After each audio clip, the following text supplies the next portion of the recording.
Sa liblib na bahagi ng lalawigan ng San Felicidad ay may isang baryong hindi basta-basta napupuntahan, ang Baryo Cantingao. Kilala ito sa mga alamat ng matatanda bilang lugar na tirahan ng mga hindi tao. Mga nilalang na namumuhay kasama ang ordinaryong mamamayan, ngunit may katauhan na hindi pangkaraniwan. Madalas ikwento na kapag gabi, ang katahimikan ng kagubatan sa paligid ay napapalitan ng mga malalakas na yabag sa bubong, pag-aspas ng pakpak at ungol ng hayop na hindi maipaliwanag. Sa kabila ng takot, may ilang mga ngalakal pa rin na sinusubukan itong pasukin upang makipagkalakalan. Subalit kakaunti lamang ang nakakabalik. Ang iba'y hindi na muling nasilayan pa, na parabang nalunok ng dilim ang kanilang pag-iral.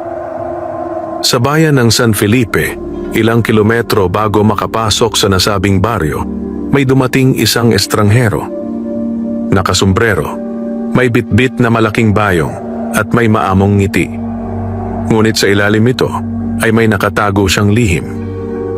Ang pangalan niya ay Lucas Manlangit, kilalang antingero, isang taong naglalakbay at nangangalap ng anting-anting gamit ang kaalaman sa orasyon, dasal pang Latin at kapangyarihang taglay ng mga mutyang.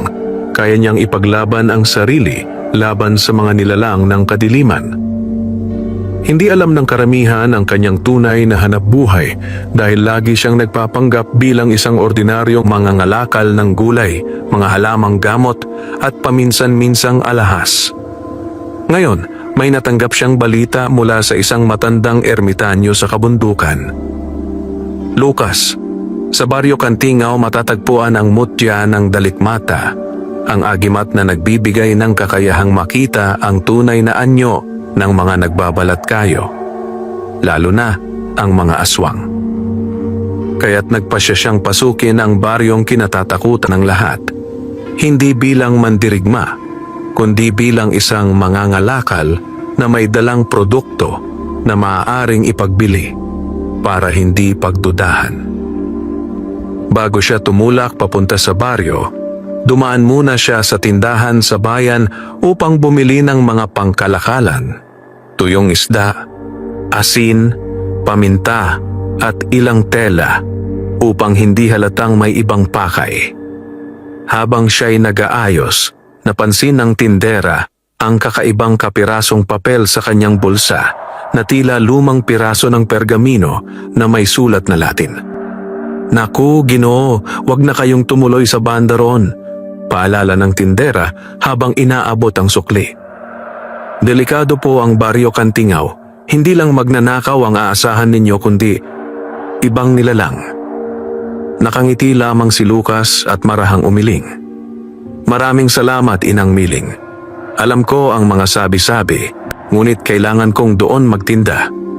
May nag-order kasi ng sangkap ko raw sa pagluluto."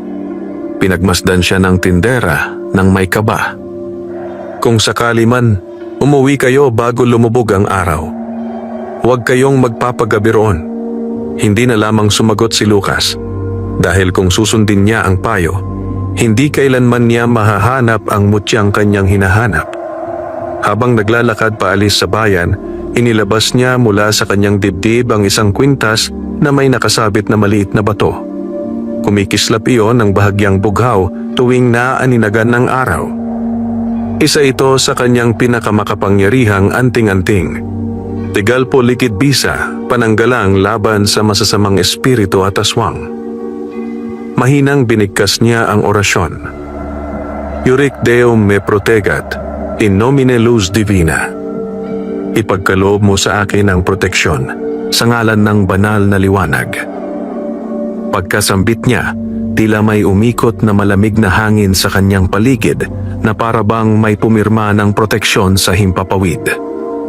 Natumuntong siya sa makitid na daang papasok sa lupain ng Cantingao, napansin niyang biglang nanahimik ang paligid.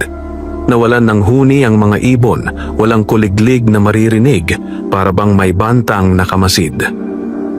Sa bandang gilid ng daan may nakatayong lumang karatula. "Baryo Cantingao lumiko kung ayaw madawang ng dilim." Hindi ito karaniwang babala. May nakasabit pang tuyong dahon ng kalachuchi at pulang sinulid na ayon sa mga matatanda ay gamit bilang pangtaboy ng espiritu kapag may gustong pumasok na hindi ka nais-nais sa lugar. Lucas huminga ng malalim. Ako'y hindi na parito upang manakit, bulong niya sa sarili. Ngunit kung kakailanganin, handa ako.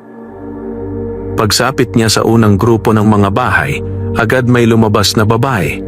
Maputla ang balat nito, payat, at ang mga mata ay tila may dilaw na guhit.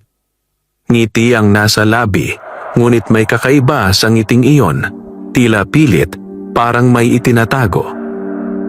Aba, may bisita, bati ng babae. Kayo po ba'y maglalako? Magalang na yumuko si Lucas. Opo, ako po si Mang Lucas, mangangalakal. Baka po may nais kayong bilhin. Asin, tela, o halamang gamot. Ngumisi ang babae ng bahagya. Marami ka sigurong makakatransaksyon dito. Maraming nangangailangan ng gamot. Sa salitang gamot, napansin ni Lucas ang pagtitig ng babae sa kanyang leeg, sa parte kung saan nakatago ang kanyang anting-anting. Parang alam nito. Parang may kutob. Ako si Dina, sabi ng babae sabay abot ng kamay. Pwede kitang i-refer sa kapitan ng baryo, pero tumikim ito. Sigurado bang dito ka magpapabot ng gabi? Nakangiti si Lucas, ngunit sa loob-loob niya tumitibok ang kaba. Hindi ko alam kung makakaalis ako bago bumaba ang araw, sagot niya. Kung sakali man, sana ay may mapagpahingahan ako. Sabay silang nagtitigan. At sa ilalim ng araw may kislap sa mata ni Dina na hindi pangkaraniwan. Tila kumurapang balintatao at naging guhit na parang sa pusa, bago bumalik sa normal. Habang pinapapasok siya ni Dina sa loob ng baryo, alam ni Lucas ang isang katotohanan. Hindi siya ang tanging may sekretong dala sa lugar na iyon. Kung tama ang hinala niya, hindi lamang isa o dalawa ang nilalang doon na nagbabalat kayo. At ang pinanghuhunan niyang mga aswang ay maaaring matagal nang naghihintay ng bagong biktima. Habang lumalalim ang paglalakad ni Lucas sa loob ng baryo Cantingao, mas lalo niyang naramdaman ang bigat ng hangin. Parang bawat hakbang niya ay tinatabunan ng malamig na halinghing ng hangin na dumadaan sa mga sanga ng matatandang puno. Sa bawat bahay na nadaraanan niya, may mga matang nakasilip mula sa siwang ng bintana. Hindi basta mga matang mausisa, kundi mga matang nagmamanman at nagpaplano. Sa unang tingin, tila payapa ang baryo. Mga kubong yari sa kahoy at pawid. May mga nakausling bintana at may mga batang naglalaro sa gilid ng daan. Ngunit nang malapitan, mapapansin ni Lucas na kakaiba ang mga bata. Maputla, tila kulang sa araw at ang ngiti ay may bahid ng lamig. Dito ka muna, ani Dina, habang tinuturo ang isang bakanting kubo malapit sa sentro ng baryo. Kung sakaling hindi ka makaalis bago dumilim, pwede kang magpahinga dyan. Tinignan ni Lucas ang kubo. May bahid ng lumang dugo ang gilid ng pintuan. Halos hindi mapapansin ng karaniwang mata, ngunit malinaw sa sino mang sanay sa pagbabantay sa peligro. Hindi niya ipinahalata ang kaniyang pagkabahala. Salamat, sagot niya sabay abot ng ngiti. Habang naglalakad papasok sa kubo, may narinig siyang pabulong na tinig mula sa likod ng isa sa mga bahay. Bagong laman, sariwa. Napatigil si Lucas. Mabilis niyang sinuri ang paligid, ngunit biglang nagsitakbuhan ng mga batang kanina lamang ay nakatingin sa kanya. Nagkunyari siyang walang narinig at pumasok sa kubo. Sa loob ay lubhang payak lamang. May lumang banig, basag na lampara, at isang lamesang may nakaukit na kakaibang simbolo. Lumapit siya at pinagmasdan ang ukit, isang bilog na may 3 tuldok at isang pares ng mata sa gitna. Kilalang simbolo ito ng mga katropa ng dilim, mga nilalang na kumakain ng laman ng tao, lalo na ang may dugong may taglay na kapangyarihan. Hindi ako nagkamali, bulong ni Lucas. Ang baryong ito, pugad nga ng mga aswang. Hinawakan niya ang anting-anting sa leeg at nagdasal ng mahina upang hindi marinig ng sinumang nakapaligid. Hindi nagtagal, may kumatok sa pinto. Ketok, ketok. Pagbukas niya, isang matandang lalaki ang naroon. Payat, tila lampa, may kulubot na balat at malalim ang mata. Ngunit ang nakakatakot ay ang kaniyang amoy, parang pinaghalong tuyong lupa at bulok na karne. Magandang hapon po, bati ni Lucas ng magalang. Lumapit ang matanda, pasimpleng sumulyap sa leeg ni Lucas at mabilis ding umiwas. Hindi ka dapat narito, bulong ng matanda. Kung ako sa'yo, umalis ka bago pumatak ang unang bituin. Bakit naman ho? Tanong ni Lucas. Napatingin ang matanda sa paligid bago sumagot, halos hindi marinig. Kapag sumapit ang gabi, nag-iiba ang anyo ng mga tao rito. At ikaw, amoy dugo at dasal. Hindi nila magugustuhan yan. Bago pa makasagot si Lucas, biglang may sumigaw mula sa malayo. Tay Akoy, halika rito at kakain na. Pinatawag ka ng kapitan. Parang natauhan ng matanda at biglang kumilos ng hindi mapalagay. Huwag mo na akong kausapin pa, bulong nitong muli. Hindi ligtas na may makitang nakikipag-usap ako sa iyo. At mabilis itong umalis, halos hindi lumingon. Nang mag-isa na ulit si Lucas, ipinikit niya ang mata at hinaplos ang anting-anting sa bulsa. May narinig siyang pagaspas sa bubong. Isang anino ang mabilis na gumapang sa gilid ng bubong at nawala. Hindi iyon pusa, hindi rin tao. Iba ang tunog, parang malagkit ang pagdikit ng balat sa kawayan. Sinusubukan nila ako. Lumabas si Lucas upang huminga ng sariwa, ngunit sa halip na malamig na hangin, kakaibang amoy ng dugo at nilitsyong karne ang sumalubong sa kanya. Sa gitna ng baryo, may malaking handaan, tila piyesta. May mga mesa, pagkain at mga tao. Ngunit kakaiba ang kilos ng bawat isa. Parang nagpipigil kumagat sa katabi. Lumapit sa kanya si Dina. Isang gabi lang naman ang hiling namin, sabi nito. Makisalo ka para maging pamilyar ka sa amin. Sa sandaling humarap ang lahat at tumingin sa kanya, nakaramdam si Lucas ng malamig na kilabot. Parang sabay-sabay na nanlilisik ang mga mata ng mga tao. At ang sabi ni Dina na may ngiti, bago ka umalis, gusto ka naming tikman, makilala. Piyestang inihain sa gitna ng baryo Cantingao, mahahabang lamesa na may mga palanggana ng kaning malagkit, inihaw na baboy at mga mangkok ng maitim na sabaw na ang amoy ay may halong pampalasa at dugo. May mga parol na yari sa dahon ng saging at luwad na lamparang kumikindat ang apoy. Parang masaya, parang payapa. Ngunit sa pandinig ni Lucas, ibang tugtugin ang umaalingaw-ngaw. Mabining hikbi ng isang nilalang na ayaw maamoy, mga pagaspas na hindi galing sa ibon, at mga paanas na tila sabik sa pagdampi ng ngipin sa laman. Makisalo ka, wika ni Dina, itinatago ang isang ngiting may pangil. Sa Cantingao, mahalang bisita, lalo na ang mga ngalakal na tulad mo. Maraming salamat, sagot ni Lucas, at marahan niyang inilagay sa mesa ang dala niyang asin at mga tuyong dahon ng lagundi. Kung may nagugustuhan kayo, pwede nating ipagpalit sa kung anong ani. Napangiti ang ilang kababaihan, halatang naaakit sa maamong asta ni Lucas, subalit sa kanilang mga mata ay may galaw na parang pusa sa dilim, hindi pumipikit, hindi kumukurap ng matagal, parang sinusukat ang tibok ng puso niya.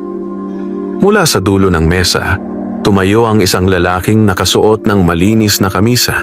May tungkod na may bilog na bato sa dulo. Mamula-mula ang bato, subalit sa bawat pag-ikid ng mga lampara, may bahagyang bughaw na sumisingit, tila liwanag sa ilalim ng dugo. Magkakabaryo, anunsyo nito.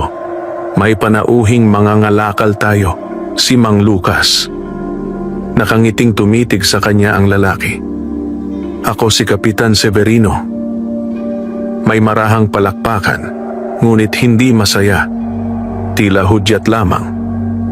Kuminda kay Lucas si Kapitan, saka marahang iikot ang tungkod. Sa pag-ikot, may sumagi sa isipan ni Lucas ang batong iyon. May pakiramdam ng mga matang di nakikita.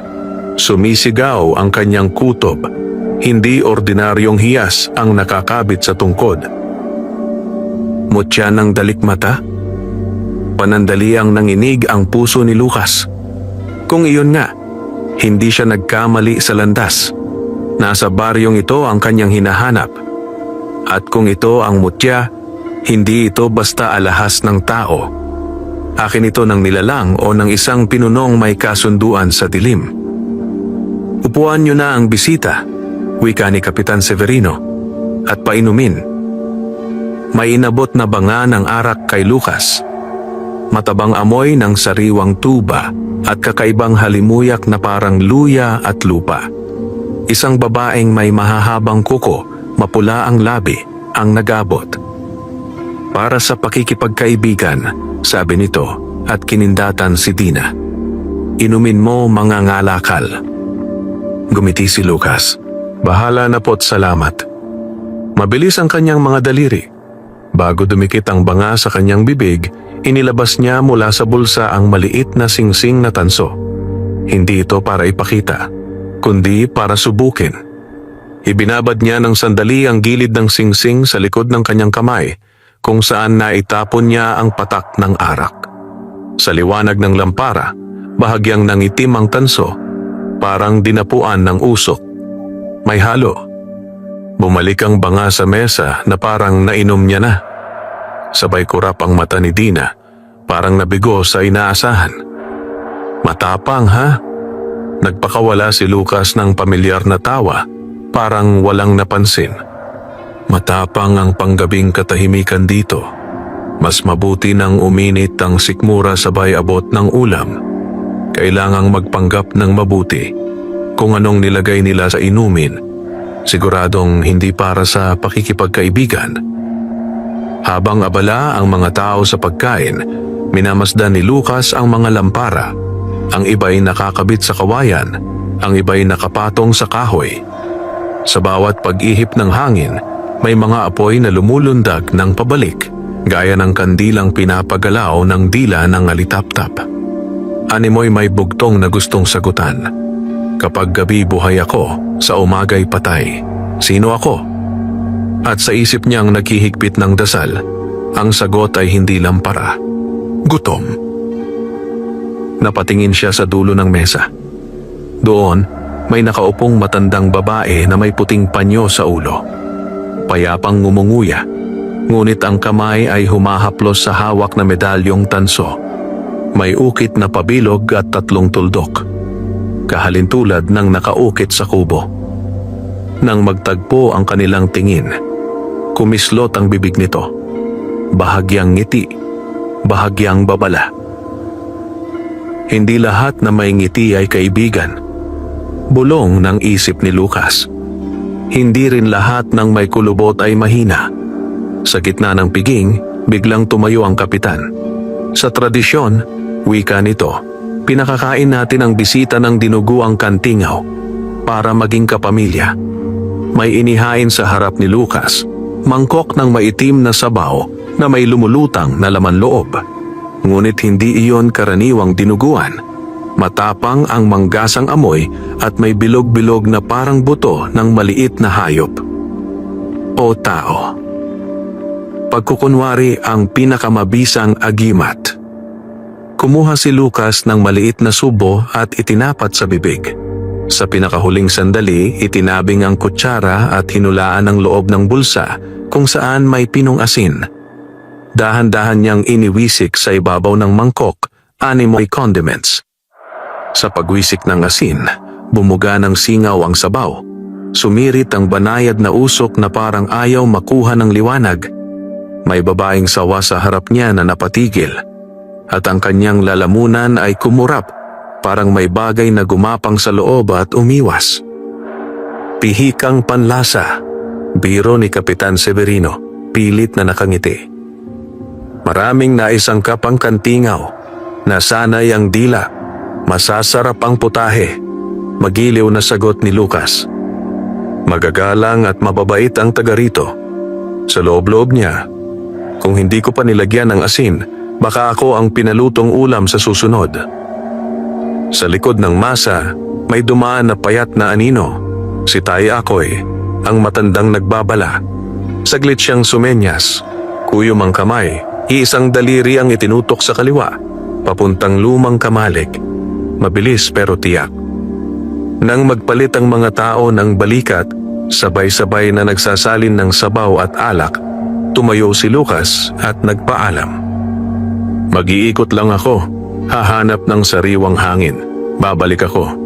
Hindi ka mawawala. Sabat ni Dina sa tinig na parang naglalambing na may kutsilyong nakatago.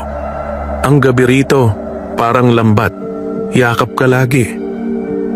Ngumiti si Lucas at lumayo. Sa bawat 5 hakbang, nagiiwan siya ng butil ng asin, mga munting bituin sa lupa, hanggang makarating sa lumang kamalig. Doon sa lubong ang malamig na dilim at amoy ng tuyong palay na may halong sindihan ng tuyong damo. Nakita niya si Tay Akoy, namumutla, kumakalamang dibdib. Hindi ka naligtas sa gitna, bulong nito. May pinaghahanda ang ritual ang kapitan. Sumpa sa iyo at binyag sa kanila. Alam mo ba ang tungkol sa batong nasa tungkod? Tanong ni Lucas. Ayaw kong banggitin, nanginginig na sagot ni Tay Akoy. Pero matagal nang may kasunduan si Severino sa mga panggabing nilalang. Ang bato, ginagawa niyang mata para makita ang mga katulad mo.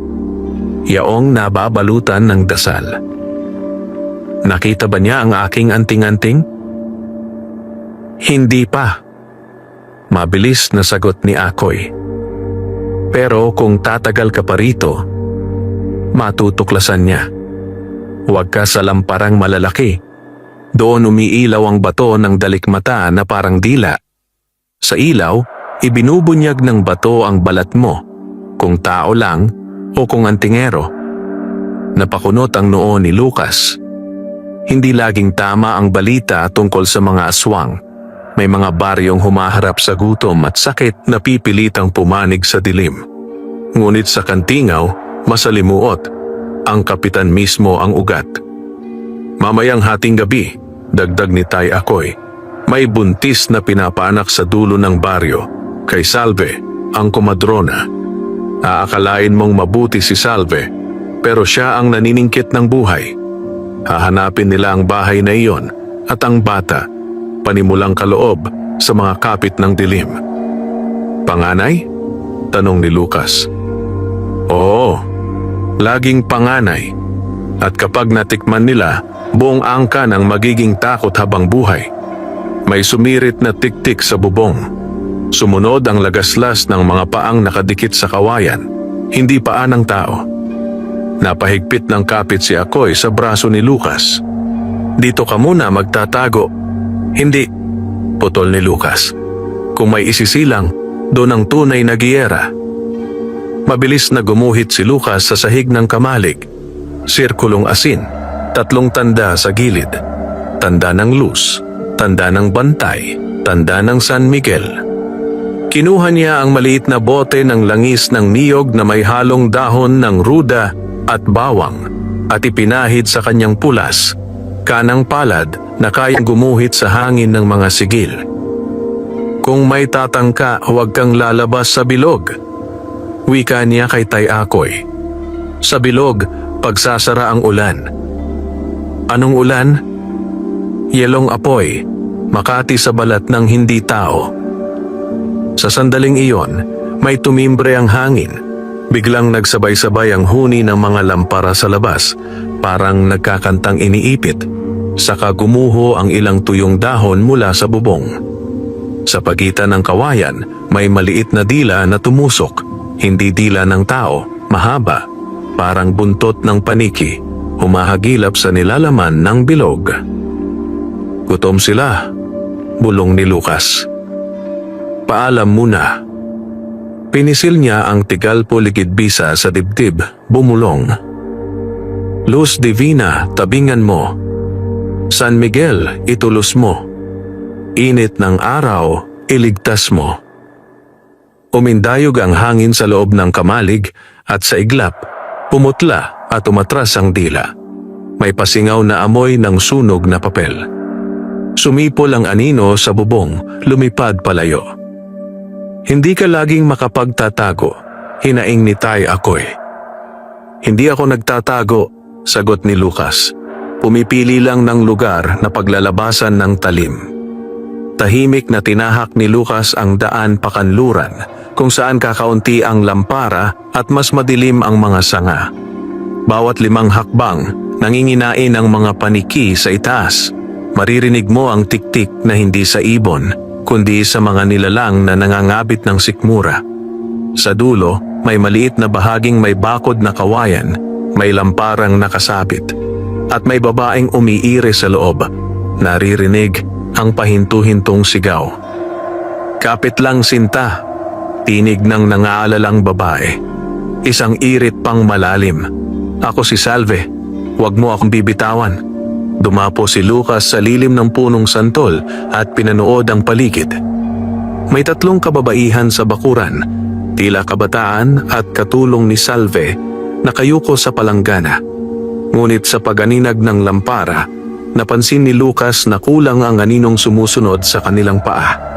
2 lamang sa 3 ang may malinaw na anino. Ang pangatlo, naglilihis, parang lumalakad ang baligtad na anino. Pahiwatig ng nilalang na hindi tuluyang nasa mundo ng tao. Naglapit si Lucas, tahimik at marahan. Mga inang, bati niya.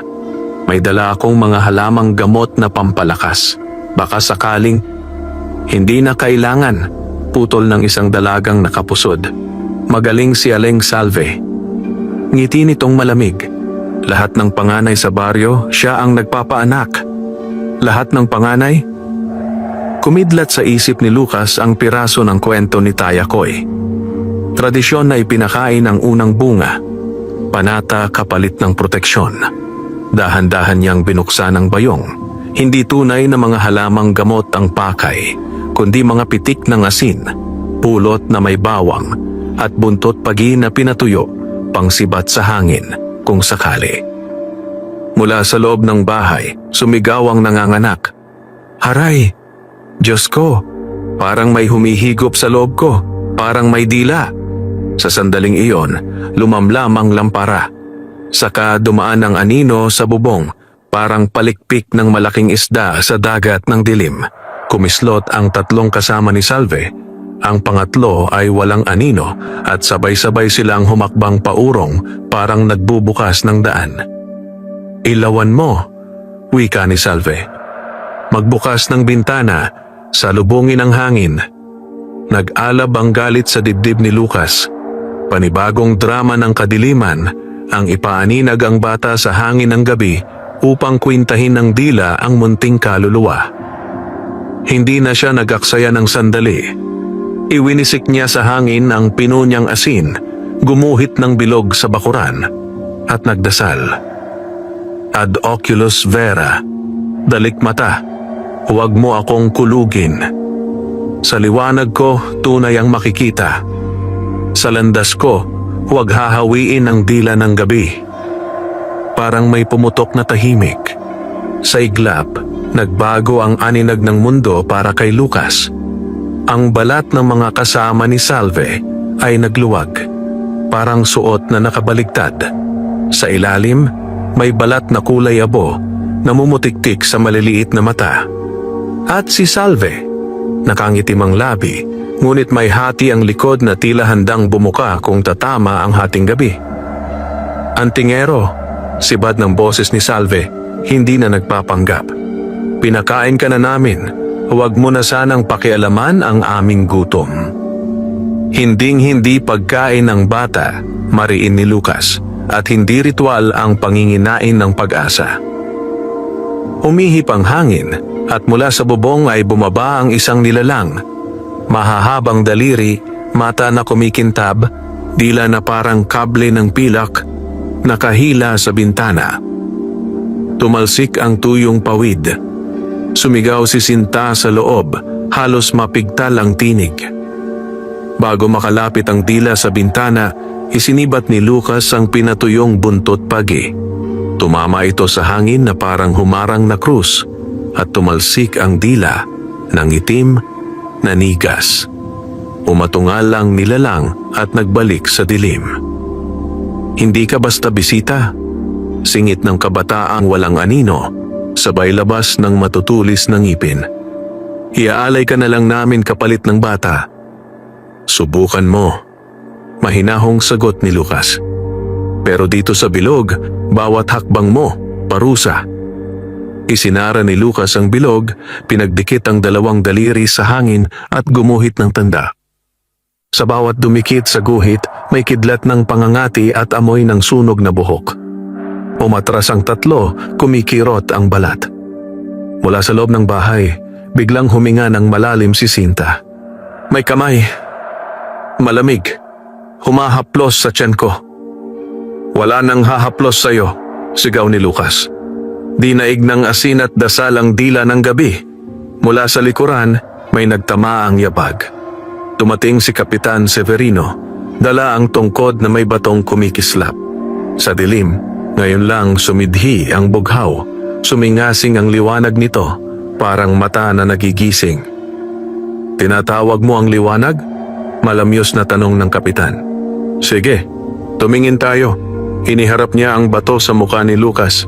Sa pagdikit ng liwanag, naramdaman ni Lucas na binubuklat siya. Parang nilalapad ang kanyang balat para buskahin ang lihim. Nagsigawan ang mga aninong kababaihan, sabik sa pagkatuklas. Pak! Pinisil ni Lucas ang anting-anting sa dibdib, pumukaw sa tigalpo ligid-bisa. Huwad ang iyong mata, kapitan, kung ang liwanag mo'y pinulot sa lupa ng dilim. Sigaw niya, at sa isang iglap, tinakpan niya ng palad na may langis at asin ang bato. Pumilantik ang liwanag, nagputik sa sahigang init, at pansamantalang nabulag ang tungkod. Napaatras si Kapitan Severino, ngunit ang kanyang ngiti ay hindi nawala. Magaling, anya. Bihira ang gumagalaw laban sa mutya. Kumendat ito kay Salve. Pwede pa rin, bata muna. Siya na ang susunod. Nagngit-ngit ang gapos ng gabi. Mula sa bubong, dalawa pang nilalang ang kumapit. Nakabitin ang katawan, nakahandang bumasag sa bilog ng asin. Sa gilid ng bakuran, narinig ni Lucas ang huling sigaw ng babae, hudyat ng pagsilang. Diyos ko, anak ko. Umigting ang lahat. Pumilas ang katahimikan na parang balat ng prutas. Ngayon, sigaw ni Salve, kumikislap ang hati sa likod. Buksan ang bintana. Ngunit bago pa makagalaw ang anino, biglang pumutok ang liwanag sa loob ng bahay. Hollow na puting sindi, parang tala na sumambulat sa kubli. May tinigmamanok na lumipad mula sa kisame. Maliit, dilaw na ibon, tumilaok ng kakaibang huni at sumalpok sa mukha ng nilalang sa bubong. Nagliyab ang balat nito at binaon ang sarili sa kawayan. Hindi kayo nag-iisa, wika ng matandang babaeng may medalyong tanso ang nakatitig kanina sa piyesta mula sa dilim ng halamanan. Nakatayo siya ngayon sa tabi ng bintana, may hawak na tangkay ng kawayan na may nakapulupot na pulang sinulid at putit berdeng dahon. Ako si Lira, hindi babaylan, bantay lamang. Matagal ko nang tinitiis ang ritual na ito. Wakasan natin ngayong gabi. Nagkatinginan sina Lucas at ang matanda. Hindi kailangan ng mahabang paliwanag. Sa mga mata nito, may liwanag na hindi galing sa bato. Liwanag na galing sa paninindigan. Kung gayon, tugon ni Lucas, huhugutin natin ang ugat, ang bato sa tungkod. Nagngangalit na ang mga nilalang sa bubong. Dumagundong ang tik-tik na parang hampas ng alon. Sa loob umiiyak ang bagong silang. Malinaw, malusog at buhay. Si Salve, na walang anino tunay, ay lumundag pa abante, nagtangkang tumawid sa bilog. Walang karapatan ang dasal sa gutom, alipusta niya. Walang karapatan ang gutom sa sanggol, balik ni Lucas. At sa isang kisap mata, hinugot niya mula sa bayong ang buntot pagi at itinuhog sa hangin na parang sibat, tumama sa gitna ng bilog, lumitaw ang lason na liwanag. Sumigaw si Salve at umatras, nanginginig ang likod na tila gustong bumuka ngunit nakapinid ng apoy. Sa kabilang gilid, tumingala si Kapitan Severino, pinipilit linisin ang bato sa tungkod, ngunit pumipiglas ang asin at langis na ipinahid ni Lucas. Wala kayong alam, hasik niya, kung mawala ang kasunduan, uulan ng pesting lilipad, gugutom ang lupang ito. Hindi kasunduan ang kinain mo, sagot ni Lyra, matigas. Kundi kinabukasan ng mga supling. Bawat panganay na pinakakain ninyo ay tiyan ng lupa na pinapatay. Marahan, maingat, kinumpas ni Lyra ang hawak na kawayan na may sinulid. Nagbugkos ito ng banayad na hangin sa tungkod at ang asin sa kamay ni Lucas ay nagningning. Lucas, sabi ni Lyra, ikaw ang palad na bubunot, ako ang hangin na huhugot. Tumango si Lucas. Ito na. Humakbang siya, 1, 2, 3, papasok sa pagitan ng mga aninong umatras sa hapdi ng bilog. Masakit sa balat ang halimuyak ng nasusunog na gabi, ngunit hawak niya ang tigalpo ligid bisa sa dibdib at ang singsing na tanso sa daliri. Sa huling hakbang, sinunggaban niya ang tungkod ni Kapitan Severino. Sa liwanag na hindi mo pag-aari, sigaw ni Lucas, at buong lakas na binunot ang mahalay na bato. Umuga ang mundo, parang napunit ang manipis na telang naging kisame ng kantingaw. Pumalakpak ang mga lampara, nangisay ang mga nilalang sa bubong, at nagdilim ang mga mata ni Salve. Ang bato sa palad ni Lucas ay kumikinang. Hindi pula, kundi malinis na bughaw. At sa loob ng kislap, isang matang hindi sa dilim ang tumitig pabalik. Mata ng dalikmata na malaya. Una nitong paghinga matapos higpitan ng kasunduan. Hindi pa tapos, singhal ni Kapitan. Sinugod si Lucas, hawak ang patalim na parang ngipin. Ngunit bago tumagos ang talim, sumalubong ang hawak ni Lyra, ang kawayan na may sinulid, at itinuhog ang puluhan ng patalim na parabang binuhol ang galaw.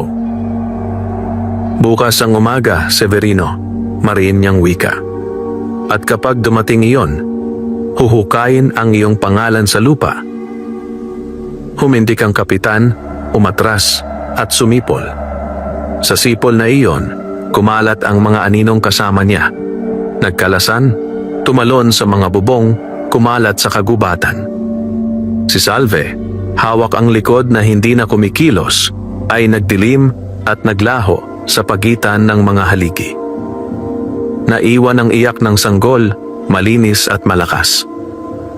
Si Sinta, nanginginig, niyakap ang munting nilalang. Salamat, salamat. Hindi pa tayo ligtas, usal ni Lucas, pinipisil ang mutya sa palad. Ngunit ngayon, may mata na tayong tunay. Itinaas niya ang batong bughaw, ang mutya ng dalikmata, at sa sandaling iyon, kitang-kita niya ang kantingaw sa panibagong anyo. May mga bahay na may tagong pako ng dasal. May mga anino sa ilalim ng mga puno na umiwas sa bilog ng asin. At sa malayo, sa pinakamadilim na puok, ang likaw ng daan patungo sa pinagtataguan ng ugat, ang pugad na pinag-uugatan ng kasunduan. Dahan-dahan niyang isinilid ang mutya, tinakpan ng tela at hindi pinasuot sa leeg, sapagkat alam niyang tititigan ito ng gabi. Nakatingin sa kanya si Lyra at sa mga mata nito ay panata. Ihanda mo ang iyong dasal, antingero. Sa kabanata 4 ng ating laban, ang ugat mismo ang hihiwaing parang dilang matagal ng lumalason. At sa papadilim pang kalangitan, hindi pa lumulubog ang huling piraso ng buwan. Ang Baryo Kantingaw ay huminga ng mabigat. Parang bitukang sumuko, ngunit hindi pa naghihingalo. Sa unang beses sa mahabang panahon, may sanggol na hindi naging handog. At sa unang beses, may antinggero at isang bantay na nagkamay sa ilalim ng mata ng mutya. Handa sa laban na hindi lang tungkol sa laman, kundi tungkol sa pag-asa. Madaling araw na, hindi pa nasisilayan ng sinag ng araw, ngunit ang dilim ay may bahagyang pagnipis. Tila nagdadalawang isip kung bibitawan na ang gabi. Tahimik ang paligid ng bahay na pinag-anakan ni Sinta. Sa lupa ay nakaguhit pa rin ang bilog na asin na ginawa ni Lucas. Bahagya ng naglalaho sa hamog, ngunit malinaw na nakapagpigil ng paglapit ng mga nilalang. Nakahiga si Sinta na may hawak sa sanggol at si Lira na may nakabantay sa pintuan, hawak ang kawayan at sinulid. Si Tayakoy ay nakaupo sa gilid ng bilog, nanginginig pa rin, ngunit malinaw ang pasasalamat sa kanyang mga mata. Sa gitna nila, nakatalungko si Lucas. Hawak niya ang mutya ng dalikmata sa loob ng piraso ng puting tela at nakatitig dito ng parang kaharap ang apoy ng kandila na maaaring sumabog anumang oras. Hindi mo dapat hawakan ng matagal, babala ni Lira. Hindi siya ordinaryong mutya. Mata siya ng nilalang, hindi bato lang. May sariling isip. Tama ka, sagot ni Lucas. Ramdam kong tumitibok. Tiningnan niya si Lira. Pero kailangan ito para makita natin ang tunay na ugat ng sumpa ng baryong ito. Huminga ng malalim si Lira. Hindi pa tapos ang gabi. Kapag sumikat ang araw, magiging mahina ang mga aswang.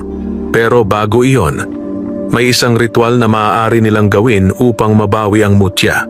At kung magtagumpay sila, magiging alipin tayo ng dilim bago pa sumapit ang umaga.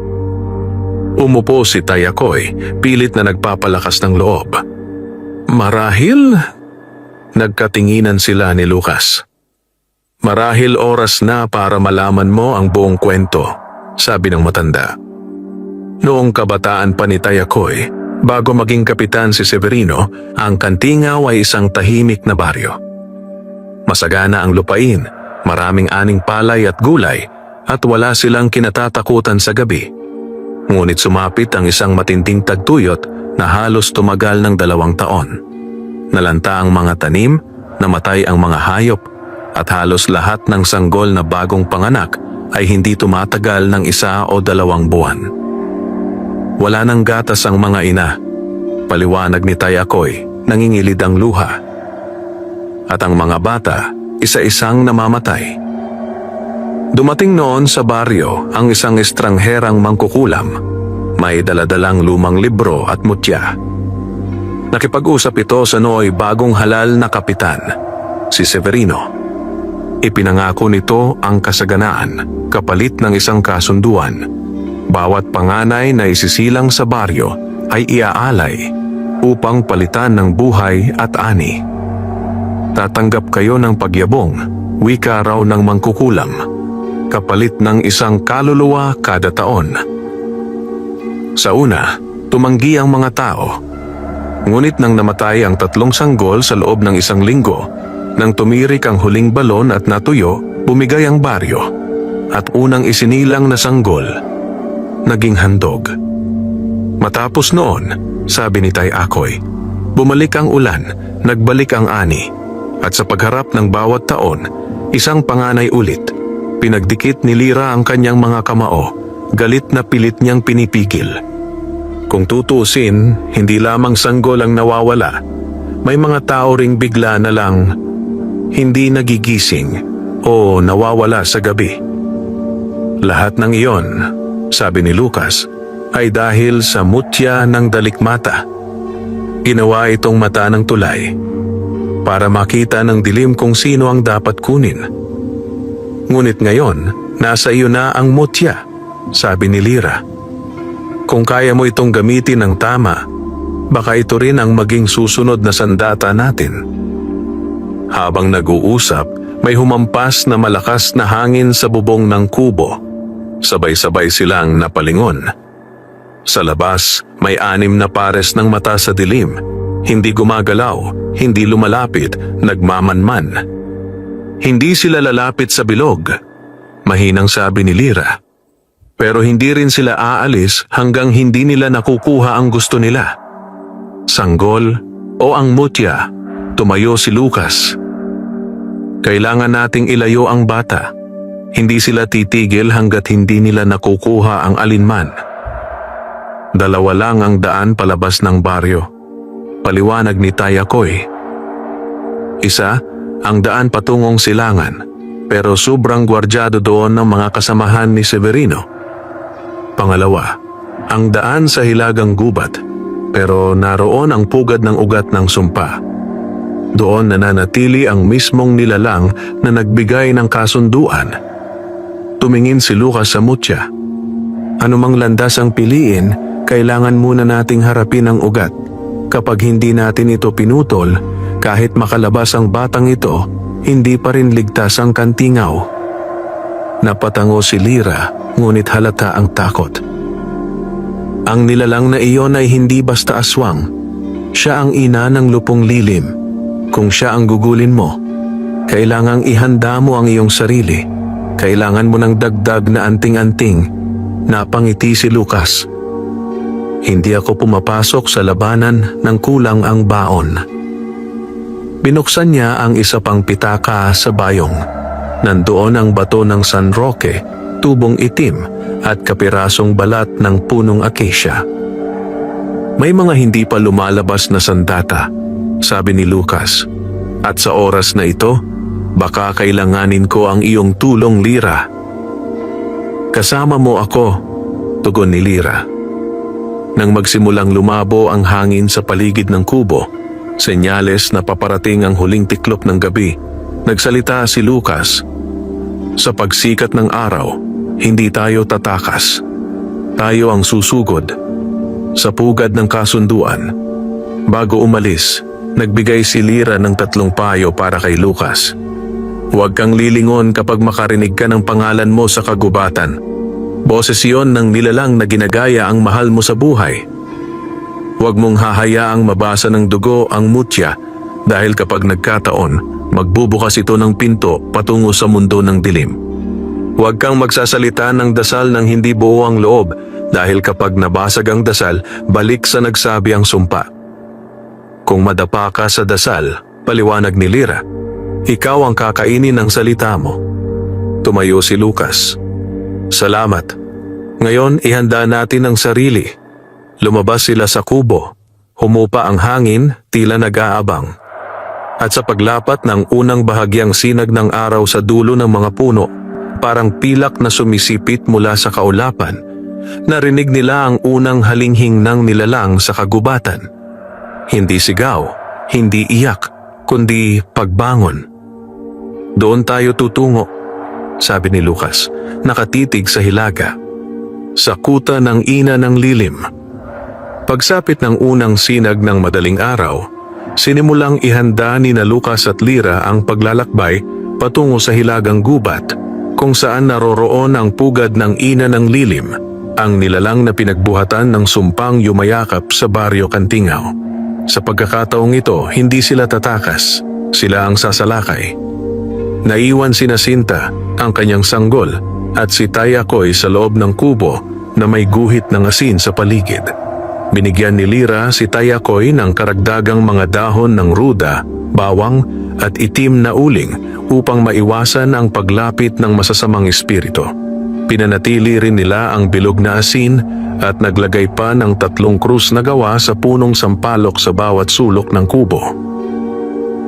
Walang aalis dito hanggat hindi kami bumabalik, bilin ni Lucas. Lucas, mahina ngunit matatag na sambit ni Sinta. Kung sakali mang hindi ka makabalik, ang asawa ko at anak ko, ako na ang lalaban para sa kanila. Initian siya ni Lucas. Hindi ko sinisimulan ang laban na hindi ko tatapusin. Habang tinatahak ni na Lucas at Lyra ang daan papasok sa hilagang bahagi ng gubat, napansin nila ang kakaibang pagbabago ng kapaligiran. Ang dating masiglang mga puno ng narra at akasya ay tila nangayayat. Ang mga dahon ay tuyo at ang mga sanga ay parang kamay na nakatiklop at nagbabantang sumunggab sa sinumang dadaan. Ang lupa ay nagmistulang basang abo at sa bawat pag-apak nila may marahang singaw na parang may kaluluwang nakakulong sa ilalim. Ang lugar na ito, Bulong Ilira. Hindi na bahagi ng mundong pangkaraniwan. Dito nagtatagpo ang lupang buhay at lupang nilamon ng dilim. Huminto sandali si Lucas. May nararamdaman akong presensya. May mga matang nakatutok sa atin. Hinugot niya ang maliit na sisidlan ng tawas mula sa bayong. Nagbuhos siya ng kaunting pulbos sa hangin at dahan-dahang umangat ang abo at umikot.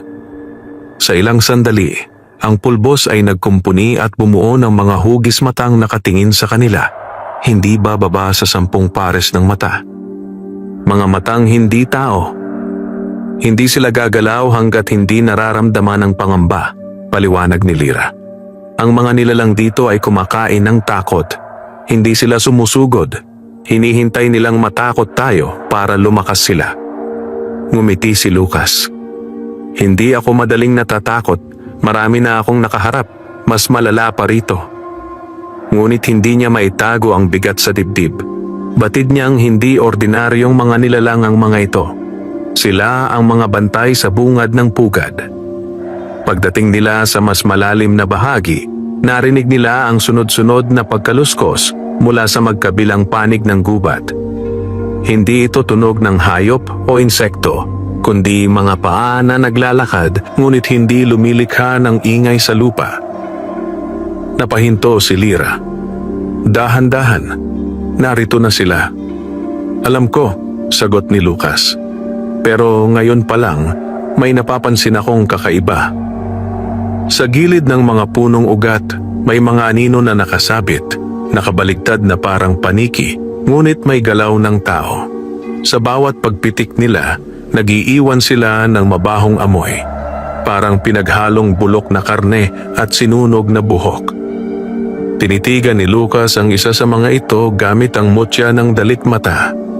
Sa sandaling kumislap ang bato, nakita niya ang tunay nilang anyo. Hindi sila ganap na aswang, hindi rin ganap na tao. Sila ang tinatawag noong araw na sundo ng lilim.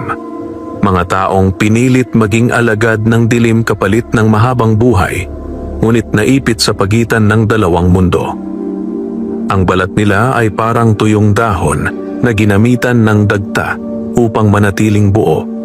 Ang mga mata ay puti, walang itim. Mga nilalang na hindi makalapit sa liwanag, ngunit malakas kung may takot. Hindi sila dapat labanan ng diretso, wika ni Lyra. Hindi sila napipinsala ng pangkaraniwang sandata. Alam ko. Hinugot ni Lucas ang isang maliit na sisidlan ng langis ng niyog na may dahon ng ruda at abo ng insenso. Itinapon niya ito sa hangin, sabay bigkas. Sa ngalan ng liwanag ng apoy, ni San Elias at San Miguel, ang takot ay maging usok, at ang usok ay maging abo. Biglang kumalat ang hindi nakikitang hangin na may dalang halimuyak ng insenso. Sa sandaling matamaan ng mga sundo ng lilim, nag-ingay sila at ang kanilang mga anino ay kumalas sa katawan, lumipad palayo at nagmistulang abo na tinatangay ng hangin. 1, 2, 5, hanggang sa unti-unting luminis ang paligid. Napahinga si Lyra. Hindi ko akalaing may dala ka ng ritual na iyon. Bihira na ang may alam sa orasyon ng pagtaboy ng mga espiritu ng takot. Tumawa si Lucas. Hindi naman ako pumapasok sa teritoryo ng dilim ng walang dalang pang-ilaw. Pagkatapos ng ilang sandali, umabot sila sa isang malapad na bahagi ng gubat. Sa gitna nito, may nakatayong malaking puno ng balete na tila kalansay ng higante. Mula sa mga sanga nito, may nakasabit ang mga lubid ng ugat na nagdurugtong sa malaking punong iyon, papunta sa isa pang puno ng acacia. Diyan tayo tatawid, wika ni Lyra. Napatingin si Lucas sa hinihila ng hangin. Ang tulay ay hindi talaga tulay, kundi mga ugat ng puno, pinagugat at pinatigas ng kung anong itim na mahika. Sa ilalim nito ay bangin na walang makitang dulo, mistulang walang hanggan ang ilalim. Kung may babagsak dito, hindi na makababangon, babala ni Lyra. Anong meron sa ilalim? Tanong ni Lucas. Bangungot, sagot niya. Kung mahulog ka, agad kang hahatakin ng sariling anino mo, ikukulong sa sarili mong takot. Nginitian ni Lucas ang kawayan sa gilid bilang gabay. Pagkatapos nitong misyon, kailangan kong magbakasyon sa tabing dagat. Huminga sila ng malalim at sabay nilang tinahak ang tulay na sanga. Unti-unti, sa bawat hakbang, may maririnig silang bulong. Huwag nang lumaban. Ibaba mo ang mutya. Lucas. Lucas, tulong. Anak mo ako. Napatingin si Lucas kay Lyra. Hindi ako nagkaanak, sagot niya, hindi nagpapalinlang. Hindi boses ng anak iyan, sagot ni Lyra. Boses iyan ng alaala. Habang papalapit sila sa gitna ng tulay, biglang gumalaw ang mga ugat. Umikot ang hangin. At sa harapan nila, mula sa mga ugat at anino, may nilalang na nabuo. Mata nitong pula, balat kulay abo, at ang bibig ay nakanganga hanggang sa tenga. May mahahabang pangil at dila na parang sinulid. Ito ang tagapagbantay ng pugad. Hindi pa man sila nakalalapit sa pugad ng ina ng lilim, pero ngayon pa lang, pinagtatangkaan na silang ihulog sa bangungot na walang wakas. At sa sandaling ngumiti ang nilalang, bumigat ang hangin na parang bato sa kanilang balikat. Balik kayo, o dito na kayo mananatili. Si Lucas, hawak ang mutya. Si Lyra, hawak ang kawayan. At sa pagitan nila, ang unang tunay na bantay ng kasamaan. Sa gitna ng tulay na yari sa magkabuhol-buhol na ugat ng punong balete, hinarap ni na Lucas at Lyra ang nilalang na nagbabadyang maging unang bantay ng mas malalim pang kadiliman. Ang hangin ay bumikat, parang may humihigop ng lakas mula sa kanilang kalooban. Sa bawat paghinga, may sumisingit na pabulong, tila mga boses na matagal nang nakalibing sa kanilang alaala. Ang tagapagbantay ng pugad ay nakatayo sa ibabaw ng sanga, nakayuko, nakangiti ng isang ngiting hindi tao. Ang balat nito ay kulay abo. May parang bitak ng tuyo at inagnas na kahoy. Ang mata ay malapula at tila may umiikot na itim sa loob. Ang dila ay mahaba, manipis, at parang sinulid na kayang tumagos sa isip. Sa bawat pilik nito, ang mga ugat sa tulay ay kumikilos na para bang sumusunod sa pintig ng puso ng nilalang. Hindi kayo makakapasok sa pugad ng lilim, bulong ng tagapagbantay. Ang tinig ay parang galing sa kawayan, hungkag at malamig. Ang sinumang tumapak sa lupa ng ina ay dapat hubad sa liwanag. Ibinunot ni Lucas ang maliit na bote ng langis ng niyog na may dahon ng ruda, ngunit mabilis siyang pinigilan ni Lyra. Hindi gagana agad ang ordinaryong pangtaboy, bulong ni Lyra. Nilalang siya ng takot. Hindi siya sumasaktan ng katawan agad. Ang inuuna niya ay isip. Tumingin ang tagapagbantay, at ang anino nito ay lumalago. Tumuwid ito at naglakad paabante, ngunit ang mga paa ay nakabitin sa ere. Hindi ito lumalakad sa ibabaw ng tulay. Lumulutang lamang ito. Bigla itong tumingala at sa iglap nagdilim ang paligid. Ang tulay ay nagmistulang umuuga sa kawalan. Naunang tinamaan si Lyra, napahawak siya sa ulo at napaluhod. Lyra? Tawag ni Lucas, agad lumapit. Ngunit sa kanyang paghawak, nagbago ang paligid. Ang katawan ni Lyra ay naglaho at napalitan ng ibang tanawin. Si Lucas ay biglang nasa isang lumang bahay. Naroon ang kanyang ina, nakaupo sa duyan, maputla at tila may sakit. Naririnig niya ang tinig nito na mahina, nanginginig. Lucas, anak, bakit mo ako iniwan? Nanlamig ang dugo ni Lucas. Hindi ito maaaring totoo. Matagal nang sumakabilang buhay ang ina niya at sa ibang probinsya iyon nangyari. Pero ang boses, ang muka, ang amoy, totoo. Hindi ka totoong nanay ko, mariin niyang sabi. Ngunit ang ina ay tumayo, lumapit sa kanya at sa paglapit nito, nakita niyang wala itong anino. Imposible. Ang taong walang anino ay hindi buhay o hindi tao. Bigla itong sumigaw. Bakit hindi mo ako sinagip? Lahat ng ilaw sa paligid ay sumabog at nawasak. Sa iglap, bumalik sa realidad si Lucas. Nasa tulay pa rin siya. Ngunit kumakabog ang dibdib niya. Alam niyang iyon ay pag-atake sa kanyang alaala. Lucas! Sigaw ni Lyra. Paglingon niya, nakatayo na si Lyra sa tapat niya. Nanginginig ang katawan nito ngunit lumalaban ang mata. May narinig akong tinig. Kaluluwa ng bata, bulong nito. Pero nilabanan ko. Tumawa ang tagapagbantay. Manipis, parang sinuman na natuto tumawa mula sa tunog ng mga kuko sa bato. Mahina ang may dinadala. Ang may iniingatan, unang nilalamon. Tumingin ito sa hawak ni Lucas, sa bayong kung saan nakatago ang mutya. Ang mutya, ang inaamoy ng dilim. Wika nito. Ibaba mo, ialay mo. Wala ka namang panalo. Nakapansin si Lucas ng kakaiba. Habang nagsasalita ang tagapagbantay, hindi ito lumalapit sa liwanag ng mutya. Kahit nakatago sa tela, ay umiilag ang mga mata nito. Lyra, bulong ni Lucas. Takot siya sa mutya. Hindi siya lumalapit. Dahil ang mutya ng dalikmata, sagot ni Lyra, ay mata ng liwanag. Kahit ginagamit ito sa kadiliman, nagmula pa rin sa liwanag. Nagngisi ang tagapagbantay. Sa tingin mo, takot ako sa bato? Hindi sa bato ako tumatakot, kundi sa alaala nitong dala. Sa isang iglap, binuka niya ang bibig ng malaki, mas malaki pa sa ulo ng tao. At mula roon ay lumabas ang napakahabang dila na may mga mata sa gilid, parang mga butlig na kumukurap. Umatake ito na parang sibat. Mabilis na iniharang ni Lucas ang bayong, ngunit hindi tumama ang dila sa tela.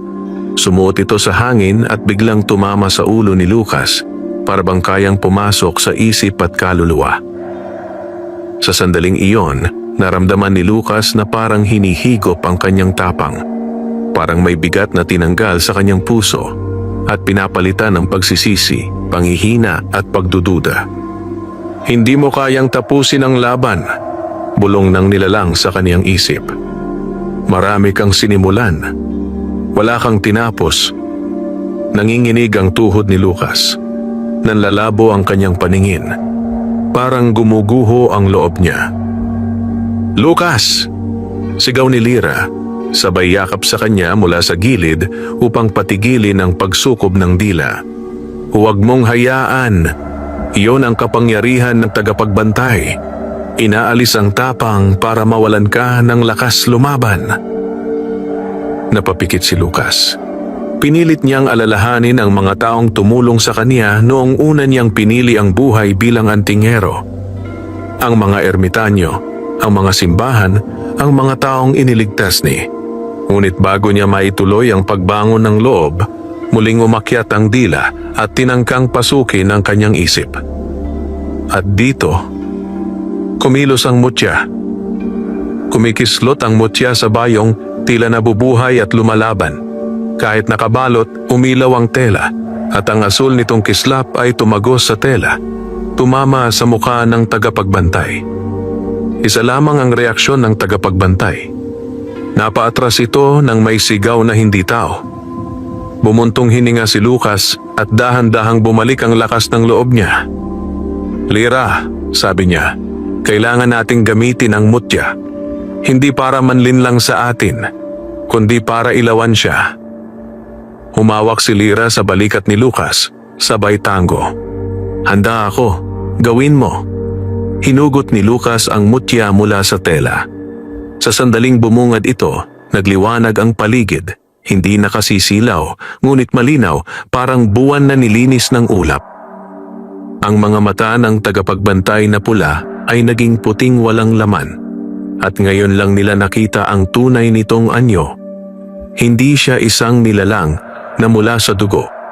Isa itong espiritong nakulong sa pagitan ng liwanag at dilim. Isang kaluluwang ginamit ng ina ng lilim, ginapos sa tungkulin bilang bantay. Ang mga mata nito ay puno ng pagmamakaawa at puot sa pagkaalipin. "Palayain niyo ako," bulong nito. Hindi ko ginusto. Maging ito." Nagulat si Lucas. "Lyra, hindi ito halimaw sa kalikasan. Isa itong ginawang bantay, isang dating tao." Tumango si Lyra, naluluha ang mga mata. Maraming naloko ng ina ng lilim, marami siyang ginapos. "Kung mapapalayaan natin ito," sabi ni Lucas, "mawawala ang isang bantay ng pugad." Hinawakan ni Lucas ang mutya at inangat ito. Wala siyang ginamit na dasal ng pang-atake. Sa halip, ginamit niya ang dasal ng paglaya. Sa liwanag na hindi umaangkin, sa lakas na hindi umalipin, sa mata ng katotohanan, ikaw ay lumaya mula sa dilim. Sa pagbigkas niya, nagkabitak ang katawan ng tagapagbantay. Ang mga anino sa paligid ay naghiwa-hiwalay. Ang nilalang ay napatingala at sa unang beses, umiyak. "Salamat." At sa isang iglap, nag-alab ito ng bughaw na liwanag, nagmistulang abo at nawala ng tuluyan. Walang iniwang galit, walang sigaw, walang kadiliman. Ang tulay ay napalitan ng tunay na kahoy, hindi na ugat ng bangungot. Huminga ng malalim si Lyra. Isa ng bantay ang wala sa landas. Tumingin si Lucas sa kinaroroonan ng liwanag. "At ito ang nakakatakot na bahagi nito," sabi niya. "Nang malaman ng ina ng lilim na pinalaya natin ang bantay, hahanapin niya tayo mismo." Sa dulo ng gubat, lumitaw ang isang itim na usok, nag-ipon-ipon, at tila nagbubuo ng anyo ng isang nilalang na mas malaki, mas malakas, mas puno ng galit. "Papasok na tayo sa teritoryo niya," bulong ni Lucas. At hindi na bantay ang haharang, kundi katuwang niya mismo. Magsisimula na ang mas malaki pang labanan. Pagkalampas ni na Lucas at Lyra sa tulay na dating inangkin ng bangungot, sumalubong sa kanila ang unang huni ng mga ibon, senyales na papalapit na ang umaga. Ngunit hindi iyon sapat upang magbigay ng ginhawa, sapagkat sa harap nila ngayon ay nagsisimula na ang lupain ng pugad ng ina ng lilim, isang lugar na hindi basta tinatamaan ng sikat ng araw. Ang lupa ay nag-iba ang kulay, naging itim na parang abo. Ang mga puno sa paligid ay tuyo, baluktot, at ang mga katawan nito ay tila may muka ng mga taong sumisigaw, nakabaon sa kahoy. May mga nakasabit na piraso ng lumang damit, rosaryo at laruan, parang mga alaala ng mga nawawalang kaluluwa. Mula sa malalim na bahagi ng kagubatan, may mahinang tinig. "Ina, ina, may darating." Napatingin si Lyra kay Lucas. Hindi iyon hangin, iyan ay babala mula sa isa sa mga alagad niya. Humigpit ang hawak ni Lucas sa mutya ng dalikmata at sa kanyang anting-anting. "Maghanda ka, kung ang tagapagbantay ay alipin. Ang susunod na haharap sa atin ay ang mga kusang nag-alay ng kaluluwa nila pagtatapos ni Lyra, ang mga anak ng lilim." Habang papalalim ang lakad sa kagubatan, napansin ni Lucas na ang paligid ay may mga bilog na bakas sa lupa, tila yaoy pinagdausan ng ritual. May nakasulat sa lupa gamit ang uling. Ang liwanag ay panlilinlang, ang kadiliman ang tunay na anyo ng kalayaan. Tanda ito ng pagtatalikod sa pagkatao, bulong ni Lyra. Ang sinumang nais maging anak ng lilim ay dumaraan sa 3 ritual. Pagtalikod sa alaala, kailangang burahin ang sariling pangalan at nakaraan. Pagkain ng kadiliman, pag-inom ng dugo at abo ng unang alay. Pagyakap sa dilim, pag-aalay ng isang mahal sa buhay. Ang 3 ritual na ito, paliwanag ni Lyra, ang gumagawa sa kanila ng nilalang na walang takot, walang awa, at walang pagkatao. Mga dating tao, bulong ni Lucas, na hinayaan ang sarili nilang lamunin ng dilim. Habang pinag-uusapan nila ito, may narinig silang mga yabag, marahan, sabay-sabay. At mula sa likod ng mga punong baluktot ay lumitaw ang 7 nilalang. Hindi sila katulad ng tagapagbantay. Hindi sila mukhang halimaw sa unang tingin. Ang hitsura nila ay katawan ng tao, ngunit mapuputla ang balat na parang natuyo sa lamig. Ang mga mata ay walang itim, puro puti at abo. At ang labi ay may itim na marka, parang palatandaan ng sumpa. Nakapila silang parang sundalo, nakatayo ng tuwid at sabay-sabay nang ngumiti. Ang gitna sa kanila ang nagsalita. Isang babaeng payat, mahaba ang buhok, nakasuot ng lumang saya. Maligayang pagdating, Lucas Manlangit. Nagulat si Lucas. Alam ninyo ang pangalan ko? Ngumiti ang babae, ngunit ang ngiting iyon ay walang init. Ayaw mo ba talagang talikuran ng ilaw? Hindi kami napipilit, kami pumili. Sa dilim, walang sakit, walang pagsisisi, walang takot, walang alaala. Kaya pala wala na kayong anino, sagot ni Lucas. Wala na kayong sariling kaluluwa. Umusad ang 2 kalalakihan mula sa hanay at lumapit pa. Ang liwanag ay panlilin lang, sabi ng isa. Ang liwanag ay nagdadala ng pighati, dagdag ng isa pa. Sabay-sabay silang nagsalita.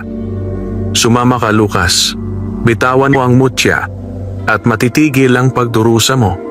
Tumingin si Lyra kay Lucas, sabay bulong. Nakakatakot sila hindi dahil sa lakas, kundi dahil hindi natin alam kung alin pa ang natitira sa pagkatao nila. Tama ka, sagot ni Lucas. Pero ang pagdurog sa dilim ay hindi laging sa labanan ng lakas. Minsan, sa pagpapaalala, hinugot ni Lucas ang kapirasong balat ng punong akasya mula sa bayong at may ibinulong na orasyon. Kung sinong tumalikod sa liwanag, harapin ang sarili sa salamin ng alaala.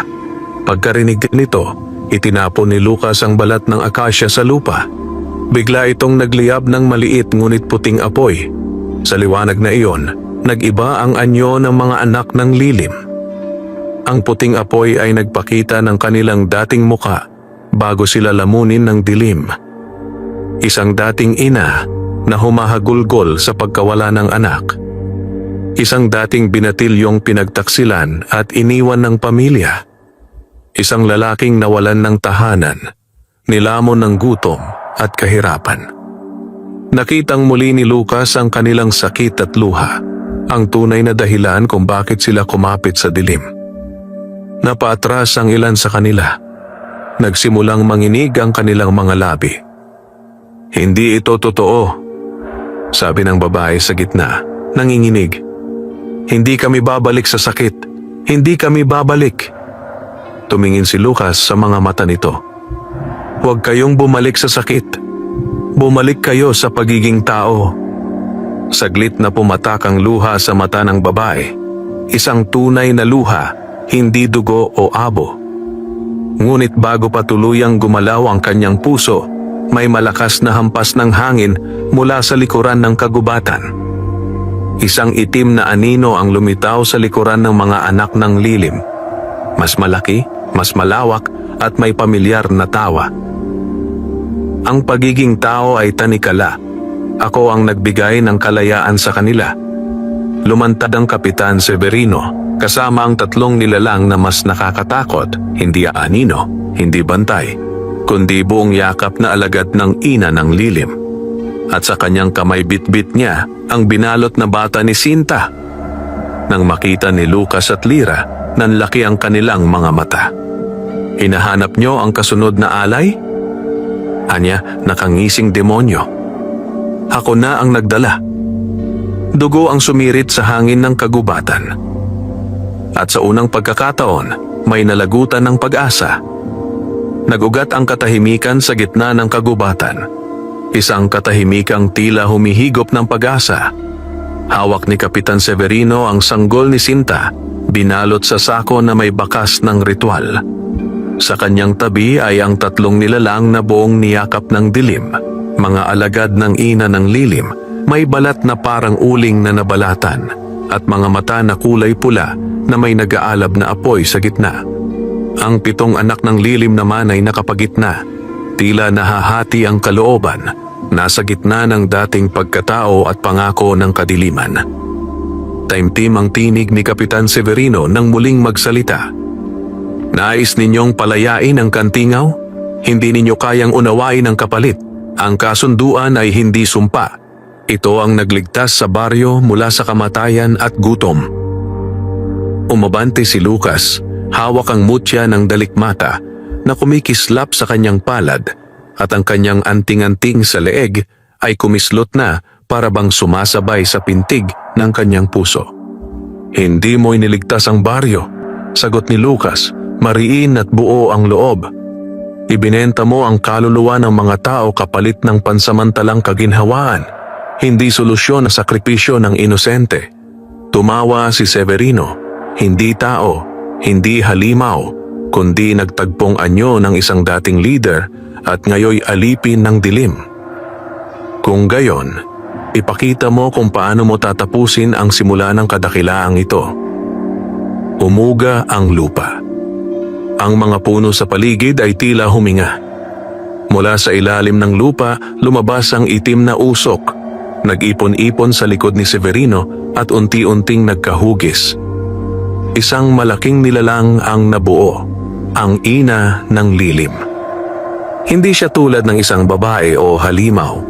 Siya ay anino na may katawan, ulo na may 3 mata, 2 pakpak na parang dahon ng balete, at katawan na binubuo ng libo-libong kaluluwang umiiyak. Bawat galaw niya ay parang paghihiwalay ng ilaw at pagwasak ng pananampalataya. Nanginginig si Lyra, ngunit hindi umatras. Iyon na siya, ang pinagmulan ng kasunduan, ang kumain ng daan-daang kaluluwa ng mga panganay. Ang tinig ng ina ng lilim ay dumagundong, hindi sa pandinig, kundi sa loob ng utak. Lucas Manlangit, ibigay mo sa akin ang mutya at palalayain ko ang sanggol. Hindi mo kayang iligtas ang lahat, humakbang si Lucas. Ang anting-anting niya ay nagliyab ng banayad na sinag. Hindi ko kailangan iligtas ang lahat, sagot niya. Kailangan ko lang tapusin ang sumpang nagsimula sa kasakiman. Sa isang iglap, umatake ang 3 alagad ng lilim, mabilis na parang aso ng gabi. Tumalon sila patungo kay Lucas. Lyra! Sigaw niya.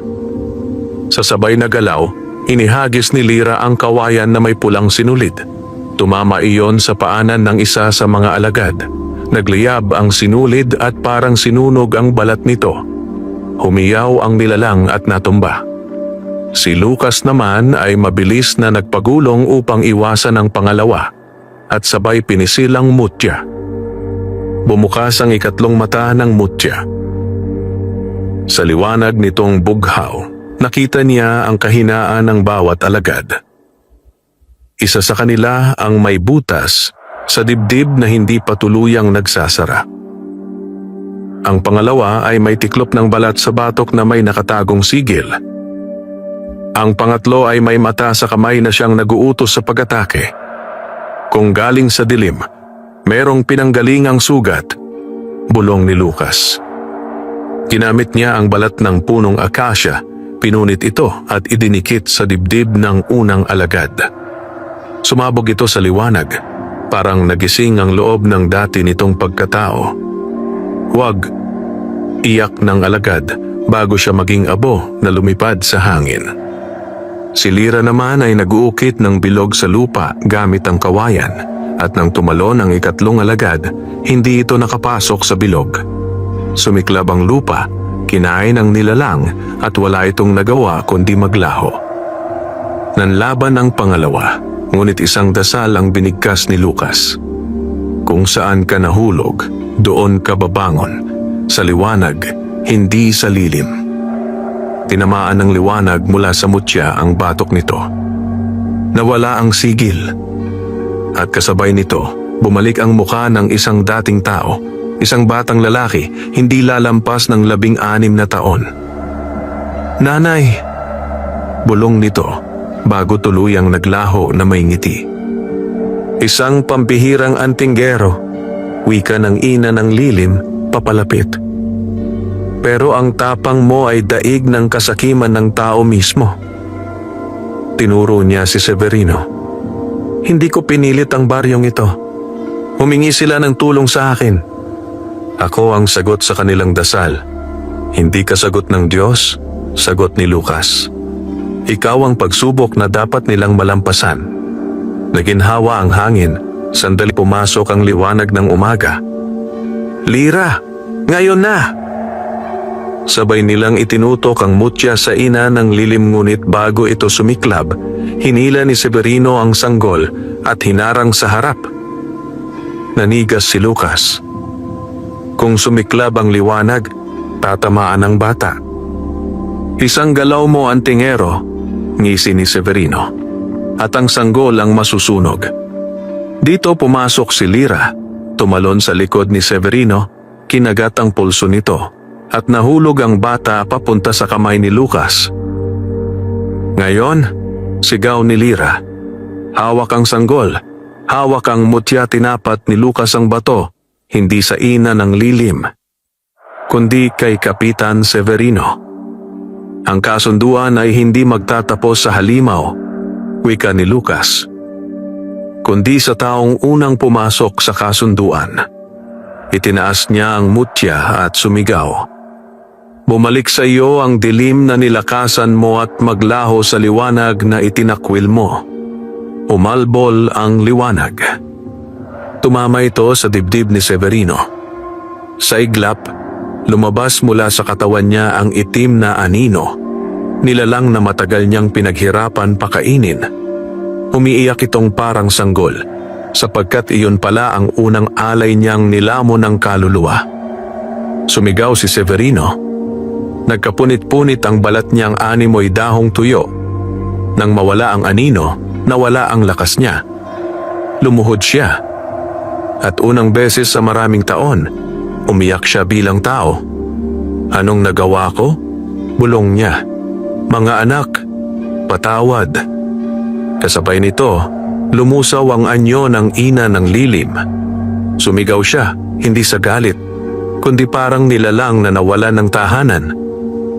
"Liwanag, hindi ko kayang manatili." At parang usok na hinipan ng hangin, naglahong parang walang nangyari. Umangat ang araw. Tunog ng mga ibon. Sariwang hangin. Unti-unting nagbalik ang kulay ng mga puno. Ang lupa'y nagkaroon ng berdeng damo. At ang mga natitirang anak ng lilim ay isa-isang nagbalik sa anyong tao. Hindi sila nagabo. Sila'y muling nagising sa pagiging tao. Ang ilan ay umiiyak, ang iba ay naguguluhan. Ngunit ang pinakamahalaga, malaya sila. Lumapit ang isang babaeng dati anak ng lilim kay Lucas. "Salamat, binigyan mo kami ng pangalawang buhay." Umupo si Lucas, pagod ngunit nakangiti ng payapa. "Hindi ako ang nagligtas sa inyo," sagot niya. "Kayo ang pumili na umalis sa dilim." Naglakad sina Lucas at Lyra pauwi sa baryo. Kasama nila ang mga dating anak ng lilim bilang saksi sa katotohanan. Pagdating nila, sinalubong sila ni Sinta, Tay Akoy at mga taga-baryo. "Tapos na ba?" tanong ni Sinta, halos hindi makahinga. ngumiti si Lucas. Higit pa sa tapos, malaya na kayo. Niyakap ng mga tao ang bata. Umiyak si Tay Akoy sa tuwa. Lumapit si Lira kay Lucas. Anong gagawin mo ngayon, antingero? Tinignan ni Lucas ang mutya. Hindi niya isinabit sa leeg. Binalot niya ito sa tela at ibinigay kay Lira. Ang mutya, dapat ingatan ng isang taong hindi matutukso. Ako'y manlalakbay.